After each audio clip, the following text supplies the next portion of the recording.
Hello everyone, welcome to Priyanka chemistry classes. आज हम इस वीडियो में रॉल्ड्स लॉ को अच्छे से एक्सप्लेन करने वाले हैं।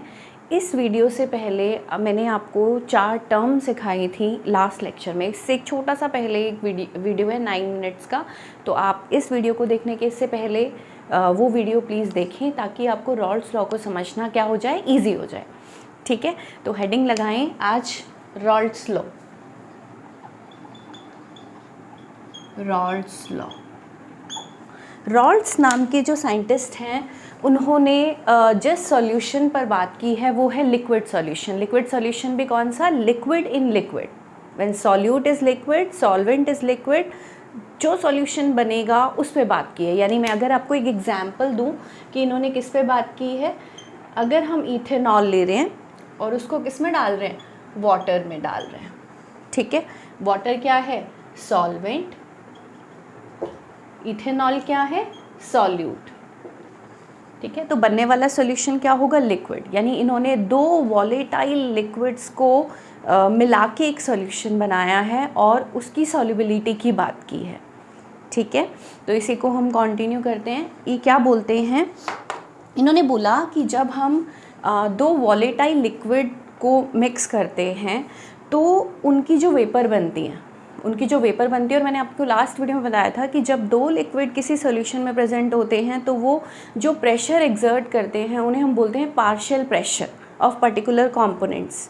ठीक है, तो सपोज़ 2 कंपोनेंट हैं ए और बी, तो किसी सॉल्यूशन के अंदर, और आपने जैसे ही बर्नर ऑन किया और टेम्परेचर को रेज़ किया तो दोनों की वेपर्स बनेंगी। जिसका बॉइलिंग पॉइंट कम है उसकी वेपर जल्दी बनेंगी, जिसका बॉइलिंग पॉइंट ज़्यादा है उसकी वेपर थोड़ा देर से बनेंगी। दोनों की वेपर्स बनेंगी। ठीक है, तो ये उस कंटेनर की वॉल के ऊपर एक पार्शियल प्रेशर एक्सर्ट करेंगे। मैं दोबारा से लास्ट वीडियो का आपको एक एक्सप्लेन कर देती हूँ। मैंने क्या एक्सप्लेन किया था कि किसी भी कंटेनर के अंदर सपोज़ 2 लिक्विड हैं, liquid A and liquid B. जैसे ही हम टेम्परेचर को बढ़ाएंगे इनकी वेपर स्टार्ट होंगी बनना और इस कंटेनर की वॉल से टकराएंगी। ठीक है, वॉल से टकराएंगी, कंडेंस होंगी, वापस इसमें आएंगी। ये वेपर इससे टकराई और वापस आ गई। एक टाइम पर क्या आ जाएगा? इक्विलिब्रियम। क्या आ जाएगा? इक्विलिब्रियम। और इक्विलिब्रियम पर लिक्विड ए जितना प्रेशर एक्सर्ट करेगा इस वॉल के ऊपर वो उसका क्या कहलाएगा? Partial pressure. क्या कहलाएगा? Partial pressure of A. और बी जितना प्रेशर एक्सर्ट करेगा वो क्या कहलाएगा? Partial pressure of B. यानी मैंने लास्ट क्लास में आपको 4 टर्म एक्सप्लेन की थी, P A, P B, P naught A, P naught B. ठीक है, अब रॉल्ड्स नाम के साइंटिस्ट क्या बोलते हैं? ये बोलते हैं कि जब 2 वॉलेटाइल लिक्विड को मिक्स किया गया, सॉल्यूशन बना, तो उनके जो पार्शियल प्रेशर्स हैं पी ए और पी बी वो इस सॉल्यूशन में पाए जाने वाले इनके मोल फ्रैक्शन के डायरेक्टली प्रोपोर्शनल होते हैं। जितने ज़्यादा ए के मोल फ्रैक्शन होंगे वो उतना ज़्यादा पार्शियल प्रेशर एक्सर्ट करेगा। बी के जितने ज़्यादा मोल होंगे बी उतना ज़्यादा पार्शियल प्रेशर एक्सर्ट करेगा। समझ आई बात? तो हम इस लॉ को लिख लेते हैं एक बार लैंग्वेज में। अकॉर्डिंग टू दिस लॉ, लिखिए मेरे साथ साथ। According to this law, when 2 volatile liquids are present, when 2 volatile का मतलब क्या होता है? मूवेबल, जिनकी वेपर बन सकती हैं। तो हमने दोनों लिक्विड ही लिए हैं तो दोनों की वेपर्स बनेंगी। When 2 volatile liquids are present in the solution, the partial pressure of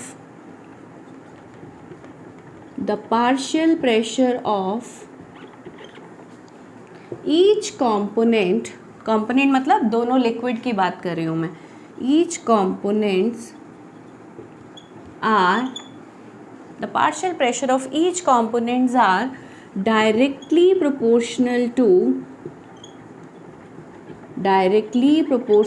to their mole fractions, their mole fractions present in the solution. यानी A जो पार्शियल प्रेशर एक्सर्ट करेगा वो किसके डायरेक्टली प्रोपोर्शनल होगा, A के mole fraction के. B जो उस सॉल्यूशन में पार्शियल प्रेशर एक्सर्ट करेगा वो किसके प्रोपोर्शनल होगा, B के मोल फ्रैक्शन जो उस सॉल्यूशन में प्रेजेंट है. क्लियर हो गई बात. जितने ज़्यादा A के मोल फ्रैक्शन उस कंटेनर में प्रेजेंट होंगे वो उतना ज़्यादा पार्शियल प्रेशर एक्सर्ट करेगा. B के मोल फ्रैक्शन उस सॉल्यूशन में जितने ज़्यादा होंगे उतना ज़्यादा पार्शियल प्रेशर एक्सर्ट करेगा. क्लियर. यहाँ पर प्रोपोर्शनलिटी साइन हटाया गया तो एक और term I P0A zeta A. और ये चारों टर्म मैंने आपको एक्सप्लेन की थी लास्ट लेक्चर में, इसलिए मैं बोल रही थी कि इस वीडियो को देखने से पहले आपको वो वीडियो देखना बहुत ज़रूरी है, क्योंकि आपको PA P0A में डिफरेंस समझ आएगा, PB P0B में डिफरेंस क्लियर हो जाएगा. ठीक है.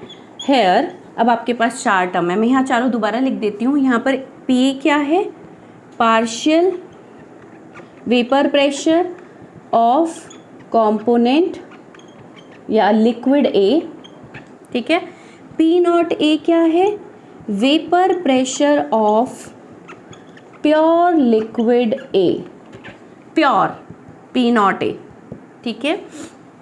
PB क्या है, पार्शियल प्रेशर ऑफ B.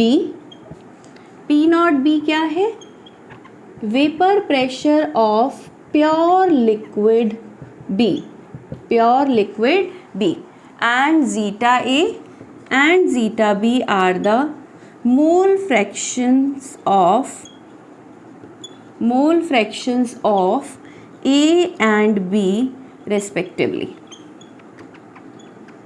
मतलब zeta A के मोल फ्रैक्शन को डिनोट कर रहा है और zeta B B के मोल फ्रैक्शन को डिनोट कर रहा है. ठीक है. तो एक बार और देख लो, रॉल्स लॉ क्या कहते हैं कि when two volatile liquids are present in a solution, किसी सॉल्यूशन में अगर दो वॉलेटाइल लिक्विड प्रेजेंट हैं तो their partial pressures are directly proportional to their mole fractions present in the solution. इतनी बात समझ आ गई. एक छोटा सा डेरिवेशन है, हम इसको कंटिन्यू करेंगे, आप इतना नोट कीजिए, फिर मैं इसे रब करती हूँ. ठीक है. चलिए. All right, take a screenshot, then we will move forward. चलिए.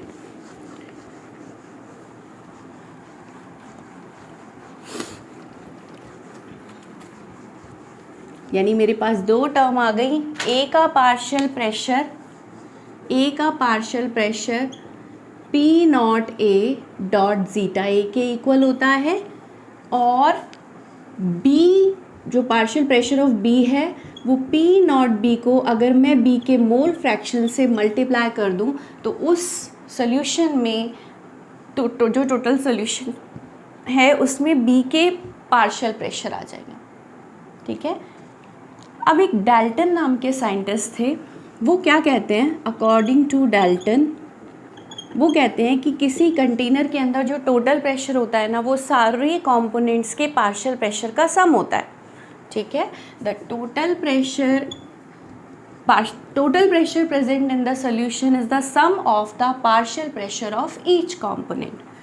यानी PA, अब मैंने बोला कि हमारे पास तो कंटेनर में दो ही कंपोनेंट थे A एंड B, तो जो टोटल प्रेशर होगा वो किसके बराबर हो गया, PA प्लस PB. ये किसने बोला, डाल्टन ने. ठीक है.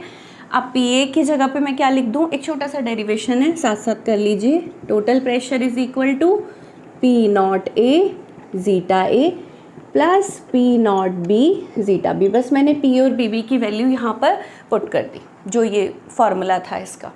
ठीक है.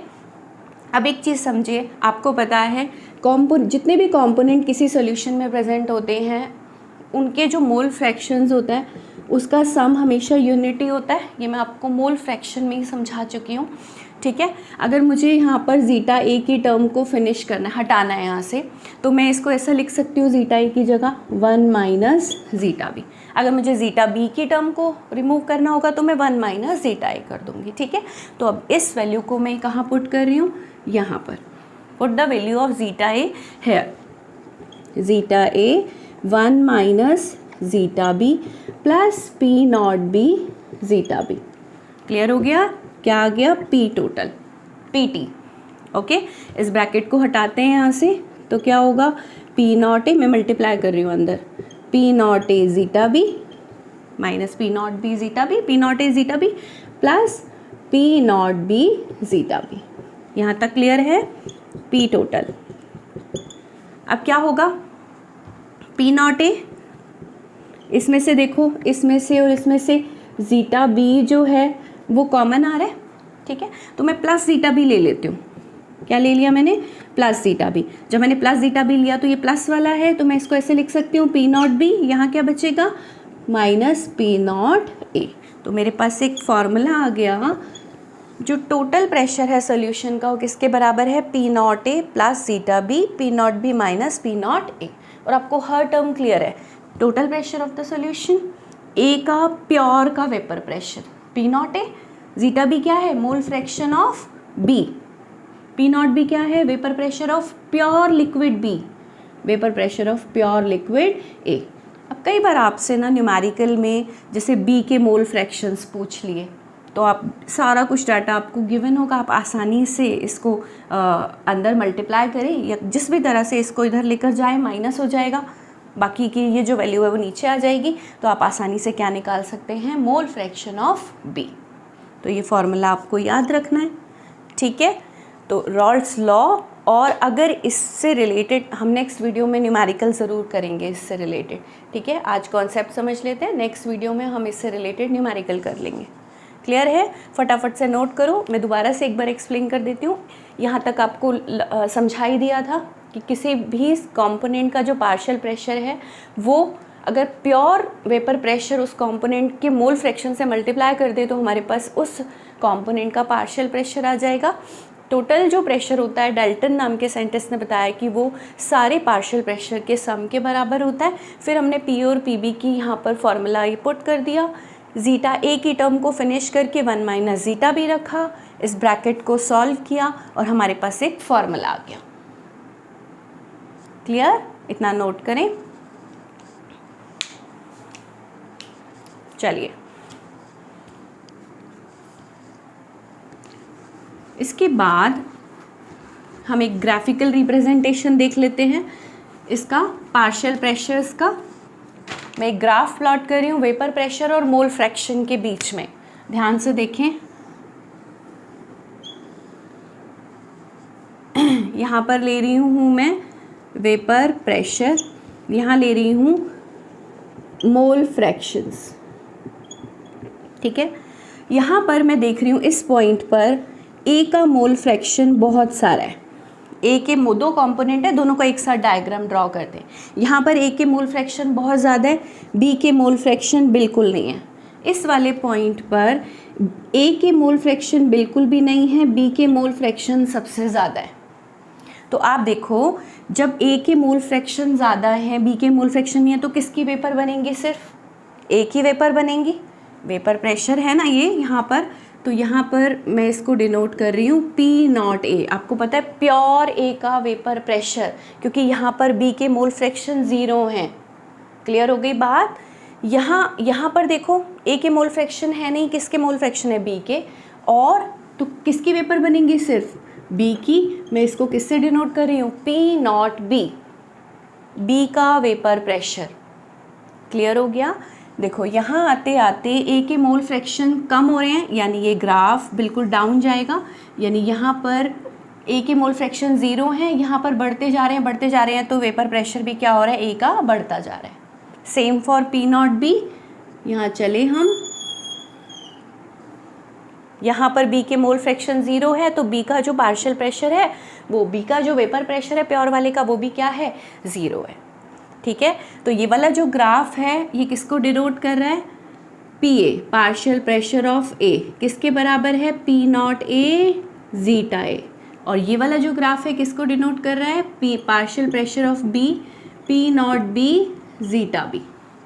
और अगर मैं यहाँ से इसको यहाँ पर मिला दूँ तो ये क्या किसको शो करेगा, टोटल प्रेशर पीटी, जो किसके बराबर है, P A plus P B. अब आप कहेंगे पी नॉट ए आपने मैम नीचे बनाया, पी नॉट बी ऊपर बनाया, तो हो सकता है जो बी है कंपोनेंट वो ज़्यादा वॉलेटाइल हो, उसकी वेपर ज़्यादा बनी हो। आप बिल्कुल सेम भी बना सकते हैं, कम भी बना सकते हैं, मैंने वैसे एज्यूम किया, ठीक है। तो ये किसको शो कर रहा है, P A is equal to P naught A zeta A. ये किसको शो कर रहा है, P B is equal to P naught B zeta B. और ये टोटल प्रेशर को शो कर रहा है।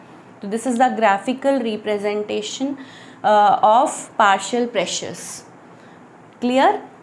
तो ये हुआ हमारा रॉल्ड्स लॉ। नेक्स्ट वीडियो में हम इससे रिलेटेड न्यूमेरिकल देखेंगे और नेक्स्ट टॉपिक पर आएंगे, that is ideal and non ideal solution. So thanks for watching. ऐसे ही वीडियो देखते रहें और अपने कॉन्सेप्ट्स को क्लियर करते रहें। Thank you so much.